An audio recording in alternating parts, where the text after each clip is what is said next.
মৌসুমীর সংসারে সবাইকে জানাই স্বাগত। শুভ সকালের অনেক শুভেচ্ছা, অনেক ভালোবাসা। আশা করি আপনারা সবাই ভালো আছেন।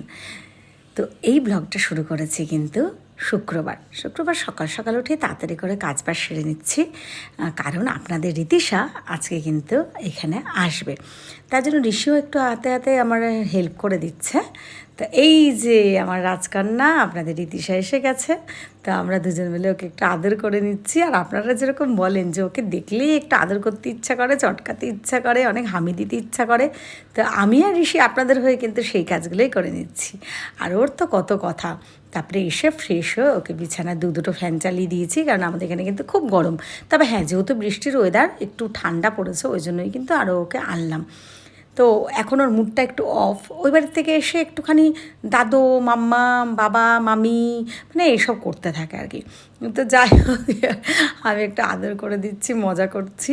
আর জানেন তো, ভীষণ কিন্তু দুষ্টু, মানে সবসময় এরকমভাবে হাম্পি দিলে না একটু ও একটু রেগে যায়, বিরক্তি হয়। তো আমি মাঝে মাঝে একটু আবদার করার জন্য, মানে একটু হিংসুটি পাড়া করার জন্য, খুংসুটি করার জন্য এরকম রীতিশের সাথে করে থাকি।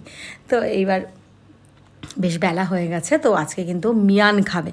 মিয়ান মানে কিন্তু বিরিয়ানি। তো আমি কদিন ধরে এটা পোস্ট করি, মানে আমাদের বিশ্বপাড়ার ধাবা এক্সপ্রেস, ওখান থেকে আনি, 70 টাকা নেয়। হ্যাঁ, যদিও ডিম দেয় না। আমি ডিমগুলো তো ঘরেই সেদ্ধ করে নিয়েছি। আর মাংস, আলু আর রাইসটা কিন্তু খারাপ লাগে না। মানে আগে আহারের বিরিয়ানি খেতাম, যে দাম হিসাবে এটা কিন্তু একেবারেই খারাপ না। তো ঋষিকোকে খেতে দিয়ে দিয়েছি, আর আমি এরপরে খেয়ে নিয়েছি। এরপরে কিন্তু ঘরটাকে চেষ্টা করছি যতটা অন্ধকার করে ওকে একটু ঘুম পাড়ানোর। ও হাই তুলছে, কিন্তু ওর কিন্তু চোখে ঘুম, কিন্তু ওর ঘুম আসছে না। তো একটুখানি শুইয়ে রাখলাম, তারপরে উঠে গেল, মা ঘুম নেই, বলে মা ঘুম নেই। তা আচ্ছা ঠিক আছে, তারপরে উঠে একটু পড়াশোনা করে নিল, তারপরে একটু গান শুনবে। ওই রিলগুলো এরকম গান শোনে। তো এখন বিকেল হয়ে গেছে, এই ঘরের নিজে নিজে জানলাটা খুলে বক্স জানলায় বসলো। এইবার বায়না, আমি দাদু যাব। তো আমি একটু মাথাটা আছড়ে ওকে ফ্রেশ করে দিচ্ছি, আর ওকে ওই বাড়িতে দিয়ে আসারই ব্যবস্থা করব। অনেকেই জিজ্ঞেস করেন আমার বাপের বাড়ি আর আমার বাড়ি কত দূর। তো আমি তাদেরকে বলি বেশি দূর না, আমি ভেতর থেকেও হেঁটে যাতায়াত করি। আমার ফেসবুকে অনেকেই আছে, ওনাদের সাথেও কিন্তু অনেক দেখা হয় রাস্তাঘাটে। তো তারা জানবে। যাকে আমি মাথাটা ভালো করে আছড়ে ওকে ফ্রেশ করিয়ে দিলাম। আর হ্যাঁ, আজকে একটু ফুচকা খাবে, মানে ফুচকা। তো এই যে আমার ফুচকা আলি, এখন আমি ভিডিও ধরেছি ও কতক্ষণে খাবে, সেই জন্য ওর মুখটা করছে কখন খাবো।